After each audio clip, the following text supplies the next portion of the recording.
When Dr. Bose completes his doctorate, he rewards himself with a new hi-fi system. He went and got himself the best specification system he could find.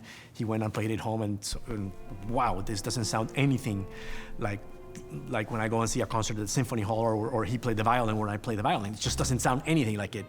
There has to be something wrong. I started to really wonder about it. And my mind was always thinking, oh, come on, something's got to give. It's got to be the engineering. What could it be? And that's what started the whole research that led to this.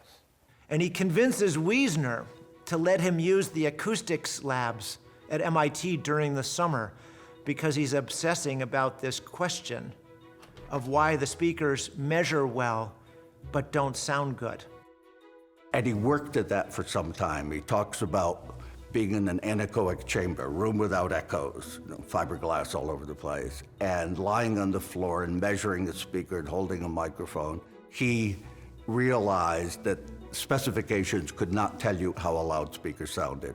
I had a number of inventions at MIT, and the faculty decides, or the administration decides, what they're going to do with faculty inventions. I had patents in electronics, in nonlinear systems, and in acoustics. And so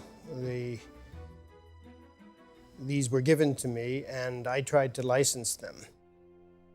One day, the professor that was senior to me in the Research Laboratory of Electronics, Professor Y.W. Lee, called me into his office, and he told me then of his life from '39 all through the war years. He said, in order to survive, I had to become a curio dealer. He says, I want to tell you about the two-part dream of every curio dealer. And he said the first part of the dream is that in the course of your work, you'll come across something of extraordinary value. The second part of the dream is to recognize its value and not let it slip through your fingers. And then he looks at Dr. Bose and he says, that's all I have to tell you today. And what he was really saying to me without ever mentioning a word was, you have these patents, they are of great value, you are trying to pass them out of your hands.